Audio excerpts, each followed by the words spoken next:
ചെയ്തത് വലിയൊരു തെറ്റ് തന്നെയാണ്, തിരുത്തപ്പെടേണ്ട തെറ്റ് തന്നെയാണ് അനുമോള് ചെയ്തത്.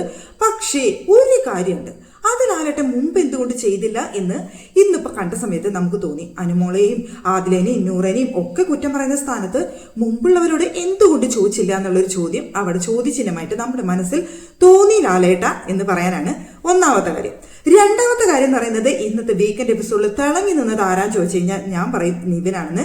നിവിൻ തന്റെ സ്ക്രീൻ സ്പേസ് നന്നായിട്ട് ഉപയോഗിച്ച വീക്കെൻഡ് എപ്പിസോഡായിരുന്നു. നിവിൻ തന്നെയായിരുന്നു ഇന്നത്തെ എപ്പിസോഡിന്റെ ഹൈലൈറ്റ് എന്ന് പറയുന്നത്. പിന്നെ അക്ബറിന്റെ ഗെയിം സ്ട്രാറ്റജിയും അക്ബറിനെ കൂടുതൽ സ്പേസ് കൊടുക്കുന്ന നമുക്ക് കാണാൻ സാധിച്ചു. എന്തുകൊണ്ടാണെന്ന് അറിയില്ല, അവിടെ ഔട്ടാവുന്നത് കൊണ്ടാണോന്ന് അറിയില്ല, ബിന്നിയുടെ അടുത്ത് ലാലേട്ടൻ ഒട്ടും തന്നെ സംസാരിച്ചിട്ടേ ഇല്ല.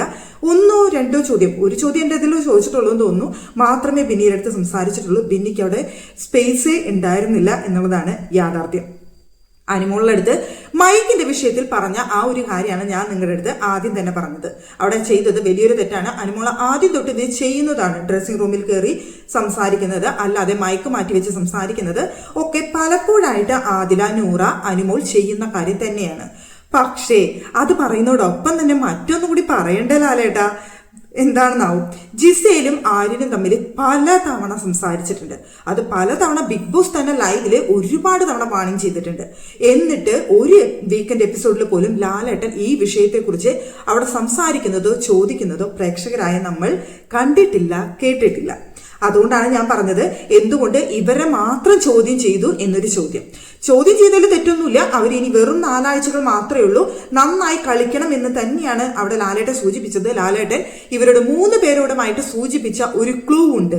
ഒരാൾക്ക് മാത്രമേ കപ്പ് കിട്ടൂ, 3 പേർക്കും ഒരുമിച്ച് കൊണ്ടുപോകാൻ പറ്റില്ല, അതുകൊണ്ട് ഒറ്റയ്ക്ക് കളിക്കൂ എന്നൊരു കാര്യം ലാലേട്ടൻ അവിടെ പ്രത്യേകം എടുത്തു പറഞ്ഞിട്ടുണ്ടായിരുന്നു. മനസ്സിലാക്കാൻ പറ്റുന്നുണ്ടെങ്കിൽ അനുമോൾ മനസ്സിലാക്കട്ടെ എന്നാണ് ഇക്കാര്യത്തിൽ എനിക്ക് തോന്നിയത്. ആദില, നൂറൊക്കെ ആയിട്ടുള്ള ഫ്രണ്ട്ഷിപ്പ് ഒക്കെയാണ്. പക്ഷെ അനുമോളുടെ ഗെയിം വിട്ട് അനുമോള് ഗെയിം മറന്നു തുടങ്ങിയത് ഇവരുമായിട്ട് ക്ലോസ് ഫ്രണ്ട്സ് ആയതിനു ശേഷമാണ് അനുമോള് ഗെയിം മറന്നു തുടങ്ങിയത്. അതുകൊണ്ട് തന്നെ അനുമോൾക്ക് ഇനി ഗെയിമിലേക്ക് തിരിച്ചു വരണം എന്നുണ്ടെങ്കിൽ ഇനി ഒറ്റയ്ക്ക് നിന്ന് ഫൈറ്റ് ചെയ്ത് കളിച്ചേ മതിയാകൂ. അവിടെ കൂടുതൽ സ്ക്രീൻ സ്പേസ് കിട്ടിയേ മതിയാകൂ. അനുമോളെ സംബന്ധിച്ചിടത്തോളം മുൻപുണ്ടായിരുന്ന ആ ഒരു സ്ക്രീൻ പ്രസൻസ് ഉണ്ടല്ലോ, അനുമോൾക്ക് കുറച്ച് നാളായിട്ട് നഷ്ടപ്പെട്ടിട്ടുണ്ടായിരുന്നു. അതുകൊണ്ട് തന്നെ ഇനി വെറും 4 ആഴ്ചകളാണുള്ളത്. അവിടെ ഫ്രണ്ട്ഷിപ്പും അവിടെ കൂട്ടം ചേർന്നുള്ള ഗെയിമും അല്ല വേണ്ടത്, ഒറ്റയ്ക്ക് നിന്നുള്ള നല്ലൊരു സ്ക്രീൻ സ്പേസ് ആണ് ഇനി അവിടെ ഉണ്ടാക്കാനായിട്ട് ശ്രമിക്കേണ്ടത്. പിന്നെ നമ്മുടെ നെവിനെ കുറിച്ച് പറയുകയാണെന്നുണ്ടെങ്കിൽ ലാലേട്ടൻ ഒരുപാട് കാര്യങ്ങൾ നെവിന്റെ അടുത്ത് സംസാരിക്കുന്നുണ്ട്. നിവിൻ അവിടെ കൃത്യമായിട്ട് ഉത്തരങ്ങൾ പറയുന്നുണ്ട്. പിന്നെ കോമഡി ആയിട്ടും അല്ലാതെയും ഒക്കെ പറയുന്നുണ്ട്. നിവിൻ അവിടെ കാണിച്ചു കൂട്ടുന്നതിൽ ഒരുപാട് കാര്യങ്ങൾ തെറ്റുണ്ടെങ്കിൽ പോലും നിവിൻ പറയുന്ന അല്ലെങ്കിൽ കാണിക്കുന്ന കുറച്ച് കാര്യങ്ങൾ എന്റർടൈൻമെന്റ് ആണ്. അതുകൊണ്ട് തന്നെയാണ് നിവിന് ഇത്രയും ദിവസം അവിടെ പിടിച്ചു നിൽക്കാൻ പറ്റുന്നത്. പ്രേക്ഷകർ നിവിൻ പറയുന്ന സമയത്ത് ഒരുപാട് പേര് അവിടെ നിന്ന് കൈയടിക്കുന്നുണ്ട്. കാരണം മറ്റൊന്നുമല്ല, നിവിൻ അവിടെ അത്രയും എന്റർടൈൻമെന്റ് നൽകുന്നുണ്ടായിരുന്നു വീക്കെൻഡ് എപ്പിസോഡിൽ. അതുകൊണ്ട് തന്നെയാണ് നിവിൻ അവിടെ അനീഷിനെ പൊളിച്ചെടുക്കുന്നുണ്ടായിരുന്നു. അതുപോലെ അനുമോളിൽ മൈക്ക് മാറ്റി സംസാരിക്കുന്നതിന് ശരിക്കും ആക്ഷനൊക്കെ കാണിച്ച് കളിയാക്കുന്നുണ്ടായിരുന്നു, ഒക്കെ ചെയ്യുന്നുണ്ടായിരുന്നു. അതിൽ ഏറ്റവും കൂടുതൽ പൊളിച്ചടിക്കിയത് അവിടെ അനീഷ് എന്ന് പറയുന്ന വ്യക്തിയുടെ ഗെയിമിനെയാണ്. അനീഷ് അവിടെ വളച്ചൊടിക്കുന്നതും കള്ളം പറയുന്നതുമായ കാര്യങ്ങൾ നെവിൻ അവിടെ എടുത്തു പറയുന്നുണ്ടായിരുന്നു. അക്ബർ അന്ന് പറഞ്ഞത്, അക്ബർ അവിടെ സത്യത്തിൽ കുത്തിത്തിരിപ്പ് പല കാര്യങ്ങളിൽ ഉണ്ടാക്കാറുണ്ട് എന്നുണ്ടെങ്കിൽ പോലും അവിടെ അനീഷ് പാത്രം കഴുകുന്ന ആ വിഷയവുമായി ബന്ധപ്പെട്ട് അക്ബർ അവിടെ ഒരു കുത്തിത്തിരിപ്പല്ല ഉണ്ടാക്കിയത്. അനീഷ് ഇങ്ങനെ വന്ന് പറയും, ഞാൻ കഴുകാം, നീ പൊക്കോ എന്ന് പറയും, നീ ഒന്ന് പോയി പറഞ്ഞു നോക്ക് നീ കഴുകാന്ന് എന്ന് പറഞ്ഞ് ഒരു പ്രഡിക്ഷനാണ് അക്ബർ അവിടെ നടത്തിയത്. അതിനെയാണ് അവരെ കുത്തിത്തിരിപ്പ് എന്ന് പറഞ്ഞുകൊണ്ട് ലാലേട്ടന്റെ മുന്നിൽ നിന്ന് പ്രസന്റ് ചെയ്യാനായിട്ട് നോക്കിയത്. അത് അവിടെ നിവിനും അക്ബറും കയറി പൊളിച്ചെടുക്കുന്നുണ്ടായിരുന്നു. പ്രേക്ഷകർക്കും അത് മനസ്സിലായിട്ടുണ്ടായിരിക്കും. അവിടെ അനീഷ് പറയുന്ന പല കള്ളത്തരങ്ങളും ലാലേട്ടൻ വീണ്ടും എടുത്ത് ചോദിച്ചുകൊണ്ട് അവിടെ പൊളിച്ചെടുക്കുന്ന ഒരു സീൻ ഈ വീക്കെൻഡ് എപ്പിസോഡിൽ ഫസ്റ്റ് ഡേ നമ്മൾ കൂടുതൽ കണ്ടെങ്കിൽ സെക്കൻഡ് ഡേയും അത് നമുക്ക് തുടർന്ന് കാണാൻ സാധിച്ചു. ഇന്നലെ അനീഷും ഷാനവാസും ഫ്രൈ ആയിരുന്നു എന്നുണ്ടെങ്കിൽ ഇന്നിപ്പോ പ്രത്യേകിച്ച് ആരെയും എടുത്തു കൊടഞ്ഞില്ല എന്നേ ഉള്ളൂ. പക്ഷെ കിട്ടേണ്ട ഡോസ് കിട്ടിയിട്ടുണ്ട് അനീഷിനെ. അനീഷ് പറയുന്നത് പലതും കള്ളമാണ്. അന്ന് ക്യാമറയ്ക്ക് വേണ്ടിയിട്ടാണ് അടി കൂടിയത്, ക്യാമറ എന്നെ ഫോക്കസ് ചെയ്യണം, ക്യാമറ അങ്ങോട്ട് ആയിരുന്നു എന്നുള്ള കാര്യം അനീഷിനെ കൊണ്ട് തന്നെ ലാലേട്ടൻ അവിടെ പറയിപ്പിച്ചു. അപ്പോൾ ക്യാമറയ്ക്ക് വേണ്ടിയിട്ടായിരുന്നു എന്നുള്ള ആ ഒരു കാര്യം അവിടെ പറയിപ്പിച്ചു. അതുപോലെ തന്നെ പല കാര്യങ്ങളും നെവിനുമായിട്ടുള്ള ആവശ്യവും അങ്ങനെ പലതും ലാലേട്ടൻ അനീഷിനെ കൊണ്ട് ഇന്ന് സംസാരിപ്പിക്കുന്നുണ്ടായിരുന്നു. അതിൽ നിന്ന് തന്നെ അനീഷ് പലതും വളച്ചൊടിക്കുന്നുണ്ട്. ചെയ്യുന്നുണ്ട്.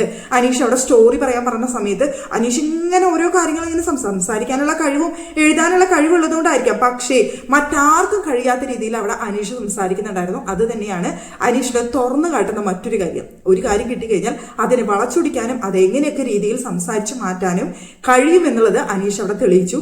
അതിനുവേണ്ടി തന്നെയാണോ ലാലേട്ടൻ അങ്ങനെ ഒരു സ്റ്റോറി കൊടുത്ത് അനീഷിന് കൂടുതൽ പറയാൻ അവസരം കൊടുത്തതെന്ന് തോന്നിപ്പോയി നമുക്കത് കണ്ട സമയത്ത്. അതുപോലെ തന്നെ അനുമോളുടെ കാര്യം പറയുകയാണെന്നുണ്ടെങ്കിൽ അനുമോൾക്ക് അവിടെ ഈ മൈക്ക് മാറ്റി വെച്ചിട്ടുള്ള സംസാരം നിർത്തിയേ തീരൂ. ഇത് ബിഗ് ബോസ് എന്ന് പറയുന്ന ഷോയില് അത് വലിയൊരു തെറ്റ് തന്നെയാണ്.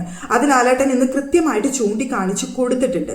പിന്നെ ഷാനവാസുമായിട്ടുണ്ടായിരുന്ന വിഷയം ഇന്നലെ പറഞ്ഞ് സോൾവ് ചെയ്ത് കഴിഞ്ഞതായതുകൊണ്ട് ഇന്നിപ്പോ ഷാനവാസുമായിട്ടുള്ള വിഷയമൊന്നും അവിടെ സംസാരിച്ചിട്ടില്ല. എന്നുണ്ടെങ്കിൽ പോലും ആദില, നൂറ ഇവരിൽ ആദില തികച്ചും ഷാനവാസുമായിട്ട് ഇനി മാറി നിന്ന് ഗെയിം കളിക്കാൻ തീരുമാനിച്ചിട്ടുണ്ട്.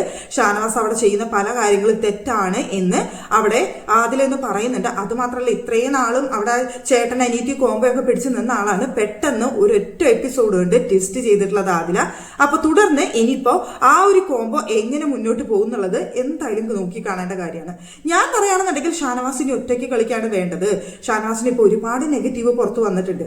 അതുകൊണ്ട് തന്നെ ഇനി ബാക്കിയുള്ള ദിവസങ്ങളിൽ ഷാനവാസ് അവിടെ ഒറ്റയ്ക്ക് നിന്ന് നന്നായി ഫൈറ്റ് ചെയ്ത് ഗെയിം കളിച്ചാൽ മാത്രമേ ഷാനവാസിനെ ഇനി മുന്നോട്ട് വരാൻ സാധിക്കുള്ളൂ. ഇല്ലാന്നുണ്ടെങ്കിൽ ഷാനവാസിന് സാധിക്കില്ല എന്നുള്ള കാര്യം ഷുവറാണ്. കാരണം ഷാനവാസിനേക്കാൾ ഇപ്പോൾ ഗ്രാഫ് ഉയർത്തിയിരിക്കുകയാണ് ആര്യനും നെവിനും ഒക്കെ. അതുകൊണ്ട് തന്നെ ഷാനവാസിന് ഇനിയൊരു നിലനിൽപ്പ് ഉയർച്ച ഉണ്ടാവണമെന്നുണ്ടെങ്കിൽ ഷാനവാസ് ഇനി അവിടെ സഹോദരിമാരെ, അനീതിമാരെ എന്നൊക്കെ പറഞ്ഞുകൊണ്ട് അവിടെ നിന്ന് കഴിഞ്ഞാൽ ഒരു കാര്യമില്ല. ഗെയിമിൽ കൂടുതൽ കോൺസെൻട്രേറ്റ് ചെയ്ത് ഒറ്റയ്ക്ക് നിന്ന് മര്യാദയ്ക്ക് ഗെയിം കളിച്ചേ ഷാനവാസിന് തീരൂ. ഇല്ലാന്നുണ്ടെങ്കിൽ ഷാനവാസൻ പടിക്ക് പുറത്താകും. ഇപ്പോ ബിന്നി പുറത്താവുന്ന സമയത്ത് ലാലേട്ടൻ്റെ അടുത്ത് നിന്ന് സംസാരിക്കുമ്പോൾ ആര് വിൻ ചെയ്യും എന്ന് തോന്നുന്നു എന്ന് ചോദിച്ച സമയത്ത് ബിന്നി പറയുന്നുണ്ട് അവിടെ ഇനിയുള്ള 4 ആഴ്ചകളിൽ എങ്ങനെ വേണമെങ്കിലും ട്വിസ്റ്റ് ആവാമെന്ന്. ഇത് തന്നെയാണ് എനിക്ക് പറയാനുള്ളത്. എല്ലാ സീസണുകളിലും, ഇതുവരെയുള്ള എല്ലാ സീസണുകളിലും ഒരാളെ രാജാവായിട്ട് വാഴ്ത്തിക്കുന്ന പരിപാടിയായിരുന്നു നടന്നുകൊണ്ടിരുന്നത്. ആ ആള് തന്നെ വിൻ ചെയ്യുള്ളൂ എന്ന് നമുക്ക് ഏകദേശം ഉറപ്പാണ്. ഈ സീസണിലും ഇപ്പൊ ആ ഒരു ലെവലിലേക്ക് എത്തുന്നുണ്ട് അനീഷ് എന്നുള്ള വ്യക്തിയിലേക്ക്. പക്ഷേ എന്നിരുന്നാൽ പോലും അനീഷ്, അതുപോലെ തന്നെ അനുമോള്, ഷാനവാസ്, അക്ബർ, ആര്യ ഇവരൊക്കെ തമ്മിൽ ഇപ്പൊ ഒരു എന്താ പറയാ ഒരു സ്ട്രോങ് മത്സരാർത്ഥികളായിട്ട് മാറുന്നുണ്ട്. അപ്പൊ അങ്ങോട്ടും ഇങ്ങോട്ടും ഒക്കെ ട്വിസ്റ്റ് ആയിട്ട് വരാനുള്ള നല്ല ചാൻസ് ഉണ്ട്. അപ്പൊ ഈ 4 ആഴ്ചത്തെ ഇവരുടെ ഗെയിം പോലെ ഇരിക്കും സത്യം പറഞ്ഞു കഴിഞ്ഞാൽ ഈ സീസണിലെ വിജയി എന്ന് പറയുന്നത്. അത് തീർച്ചയായും അങ്ങോട്ടും ഇങ്ങോട്ടും ഒക്കെ മാറാനുള്ള നല്ല ചാൻസ് ഞാൻ കാണുന്നുണ്ട്. ഇത്രയും സീസണുകളെ പോലെയല്ല, ഇതൊരു ഫസ്റ്റ് സീസണിന്റെ പോലെയാണ് എനിക്ക് തോന്നുന്നത്. ഫസ്റ്റ് സീസണിൽ ഒരു കൺഫ്യൂഷൻ പിടിച്ചൊരു സീസൺ ആയിരുന്നു. ആർക്ക് എന്നുള്ളതിൽ ഒരു ഉറപ്പ് നമുക്ക് ഉണ്ടായിരുന്നില്ല. ബാക്കിയുള്ള സീസണിലൊക്കെ ഇന്ന ആൾക്ക് നമുക്ക് ഏകദേശം ഉറപ്പായിരുന്നു. ഈ സീസണിലും അതുപോലെ തന്നെയാണ്. ആർക്ക് എന്നുള്ളതിന് കൃത്യമായ ഒരു ഉറപ്പ് ഇതുവരെ വന്നിട്ടില്ല. അതുകൊണ്ട് തന്നെ അങ്ങോട്ടും ഇങ്ങോട്ടും ഒക്കെ ചേഞ്ച് ആവാനുള്ള ചാൻസ് ഉണ്ട്. അനീഷിനെ ഭയങ്കരമായിട്ട് ഗ്രാഫ് ഉയർന്നു നിൽക്കുന്ന സമയത്താണ് അനീഷിന്റെ പല കള്ളങ്ങളും ഈ വീക്കിന്റെ എപ്പിസോഡിൽ ലാലേട്ടൻ തന്നെ പൊളിച്ചടുക്കിയത്. പല കള്ളങ്ങളും പൊളിച്ചടുക്കിയപ്പോൾ അനീഷിന്റെ പറയുന്നത് പലതും കള്ളങ്ങളാണ്. അനീഷ് അവിടെ കള്ളം പറഞ്ഞാണ് ഗെയിം കളിക്കുന്നത്, അവിടെ അനീഷായിട്ടല്ല നിൽക്കുന്നത് എന്നൊക്കെ ഇപ്പൊ പ്രേക്ഷകർക്ക് മനസ്സിലായിട്ടുണ്ട്. അതുപോലെ തന്നെ ഷാനവാസിനെ തിരുത്താനായിട്ട് മാക്സിമം ലാലേട്ടൻ ശ്രമിച്ചിട്ടുണ്ട്. ആ തിരുത്തലിൽ കൂടി ഷാനവാസ് മുന്നോട്ട് വന്നു കഴിഞ്ഞാൽ ഷാനവാസിനും വളരെയധികം നല്ലതാണ്. അതുപോലെ തന്നെ അനുമോൾക്കും ക്ലൂ കൊടുത്തിട്ടുണ്ട്. ഒറ്റയ്ക്ക് നിന്ന് കളിക്കണം, 3 ആൾക്കുള്ള കപ്പല്ല എന്നൊരു ക്ലൂ അവിടെ അനുമോൾക്കും കൊടുത്തിട്ടുണ്ട്. അതുകൊണ്ട് തന്നെ ഇപ്പൊ ടോപ്പ് 10 ആണ് ബിഗ് ബോസ് വീട്ടിലുള്ളത്. നെക്സ്റ്റ് വീക്ക് ആര് പോകും എന്നുള്ളത് നല്ല ചോദ്യമാണ്, അതിന് ഉത്തരമില്ല. പിന്നെ സാബുമേനെ കൊട്ടേണ്ട അടുത്ത് പലയിടത്ത് സാബുമേനെ ലാലേട്ടൻ കൊട്ടിയിട്ടുണ്ട്. പക്ഷെ പ്രേക്ഷകർ എന്തിനാണ് സാബുമേനെ അവിടെ പിടിച്ചു നിർത്തിയിട്ടുള്ളത് സത്യം പറഞ്ഞാൽ എനിക്കറിയില്ല. അങ്ങനെ ഒരു എന്താ പറയാ ഒന്നിലും ഇടപെടാത്ത ഒരു മത്സരാർത്ഥി അവിടെ നിന്നോട്ടെ, ബാക്കിയുള്ളവരെക്കാളും നല്ലതാണെന്ന് തോന്നിയിട്ടാണോ എന്താണെന്ന് എനിക്കറിയില്ല. ലാലേട്ടൻ പലതും കൂട്ടിയിട്ടുണ്ട്. ഒരു വിഷയങ്ങളെ കുറിച്ച് ചോദിക്കുന്ന സമയത്ത് സാബുവിനോട് ഉത്തരമില്ല. അപ്പൊ ലാലേട്ടൻ പറയുന്നുണ്ട് ഞാൻ ചോദിക്കുന്ന സമയത്താണ് സാബുവിനാകത് അറിയുന്നത് എന്നുള്ള രീതിയിലാണ് ലാലേട്ടൻ അവിടെ ചോദിക്കുന്നത്.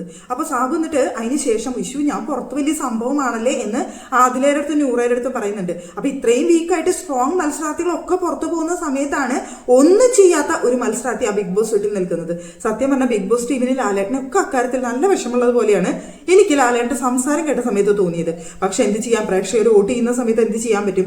എന്തായാലും സ്ട്രോങ് ആയിട്ടുള്ള ഒരുപാട് മത്സരാർത്ഥികൾ പുറത്തു പോയി. അതിനു മുമ്പേ തന്നെ പോകേണ്ട ഒരു മത്സരാർത്ഥിയായിരുന്നു സാബു. ടോപ്പ് 10 ഇപ്പോൾ വന്ന് നിൽക്കുന്നത്. ഞാൻ പറയുമ്പോൾ ഒരിക്കലും അർഹതയില്ലാത്തൊരു മത്സരാർത്ഥിയാണ് സാബു എന്നുള്ളത്. എന്തെങ്കിലും കണ്ടന്റ് കൊടുക്കുന്ന നല്ല മത്സരാർത്ഥികളാണ് അവിടെ വേണ്ടത്. സാബു നല്ലൊരു വ്യക്തിയായിരിക്കാം, നമുക്ക് നല്ലൊരു വ്യക്തിനല്ലല്ലോ വേണ്ടത്, നന്നായി ഗെയിം കളിക്കുന്ന ഒരു വ്യക്തിയല്ല ബിഗ് ബോസിൽ വേണ്ടത്. അത് സാബു നല്ലൊരു ഗെയിമർ അല്ല എന്നുള്ള കാര്യത്തിൽ ഒരു സംശയമില്ല. സാബു അവിടെ നിൽക്കുന്നതിനോട് എനിക്ക് യോജിപ്പില്ല. ടോപ്പ് 10 നിൽക്കുന്നത് ഒട്ടും ശരിയല്ല എന്ന് തന്നെയാണ് ഞാൻ വിചാരിക്കുന്നത്. ഇനിയിപ്പോ അടുത്ത ആഴ്ച ഒന്നോ അതിൽ കൂടുതലോ പോകാനുള്ള ചാൻസ് ഉണ്ട്. വെറും 4 ആഴ്ചയാണ് ഉള്ളത് എന്നുള്ളത് കൊണ്ട് അടുത്ത ആഴ്ച ചിലപ്പോൾ 2 പേരൊക്കെ പോകാനുള്ള ചാൻസ് ഉണ്ട്. അതിലെങ്കിലും സാബു പോകുമോ എന്നറിയില്ല. പക്ഷേ ഇനിയിപ്പോ ഗെയിം നല്ല ടൈറ്റ് ആയിട്ടുണ്ട്. ഇനി ആര് പുറത്ത് പോകുന്നുള്ളത് വലിയൊരു ചോദ്യമാണ്. അതുകൊണ്ട് തന്നെ ഈ വീക്ക് ഇനി ഇവിടുന്ന് വരുന്ന 4 വീക്കും അത്രയും ഇമ്പോർട്ടൻ്റ് ആണ് ഈ സീസണെ സംബന്ധിച്ചിടത്തോളം. അതിനെ ആശ്രയിച്ചിരിക്കും ബിഗ് ബോസ് സീസൺ 7ന്റെ വിജയി എന്നുള്ളത്. അത് തികച്ചും ഒരു ട്വിസ്റ്റൊക്കെ സംഭവിച്ച് നല്ലൊരു വിജയം ഉണ്ടാവണമെന്നാണ് ഞാൻ വിചാരിക്കുന്നത്. കാരണം അത്രമാത്രം യോഗ്യതയുള്ള മത്സരാർത്ഥികളൊന്നും ഇത്തവണ സീസണിലില്ല. അതുകൊണ്ട് ഉള്ളതിൽ ഭേദം, തമ്മിൽ ഭേദം തൊമ്മെന്ന് പറയുന്ന പോലെ ഉള്ളതിൽ ഭേദം നല്ലൊരു മത്സരാർത്ഥി അവിടെ വിജയിക്കണമെന്ന് തന്നെയാണ് ആഗ്രഹം. ബിന്നി അവിടെ പറയുന്നുണ്ടായിരുന്നു ഒരു പക്ഷേ ഷാനവാസ് ആയിരിക്കാം. അങ്ങനെ ബിന്നി പറയാനുള്ള റീസൺ, ഇത്രയധികം അവിടെ ഷാനവാസിന്റെ കുറ്റങ്ങൾ ലാലേട്ടൻ പറഞ്ഞിട്ടും ഷാനവാസ് അവിടെ സേവ് ആവുക എന്ന് പറഞ്ഞു കഴിഞ്ഞാൽ ഷാനവാസിന് പുറത്ത് അത്രയും സപ്പോർട്ട് ഉണ്ട് എന്നൊരു തോന്നലുള്ളത് കൊണ്ടായിരിക്കണം ബിന്നി അത് പറഞ്ഞത്. പിന്നെ അനുമോളായിരിക്കാം, അനുമോൾക്ക് PR ഉണ്ടെന്നൊക്കെയാണ് ബിന്നിയോട് പറയുന്നത്. PR ഉണ്ടെന്ന് എല്ലാവരും മത്സരാർത്ഥികളോട് സമ്മതിച്ചതാണ്. PR കൊണ്ട് മാത്രം കാര്യമില്ല, എന്തെങ്കിലും കണ്ടന്റ് കൊടുത്തേ പറ്റൂ എന്നുള്ളത് ലാലേട്ടൻ തന്നെ അവിടെ പറയുന്നുണ്ടായിരുന്നു. അതൊരു കാര്യം. അങ്ങനെ നോക്കുമ്പോൾ അനുമോൾ അത്രയും കണ്ടന്റ് തന്നിട്ടുണ്ട്, അതുകൊണ്ടാണ് അനുമോളാണ് നിൽക്കുന്നത്. പിന്നെ അനീഷിന്റെ പേര് പറയുന്നുണ്ടായിരുന്നു. ഈ 3 പേര് തന്നെയായിരുന്നു പ്രേക്ഷകരുടെ പ്രഡിക്ഷൻ ലിസ്റ്റിൽ ഉണ്ടായിരുന്നത്. പക്ഷേ ഇപ്പോൾ കാര്യങ്ങൾ ഒന്നൊക്കെ മാറി മറയുന്നുണ്ട്. അതുകൊണ്ട് എന്ത് സംഭവിക്കും എന്നുള്ളത് ഇനിയുള്ള ഓരോ ദിവസങ്ങളിലും സംഭവിക്കുന്ന സംഭവ വികാസങ്ങളെ ആശ്രയിച്ചിരിക്കും. അപ്പൊ നമുക്കത് കാത്തിരുന്ന് കാണാം.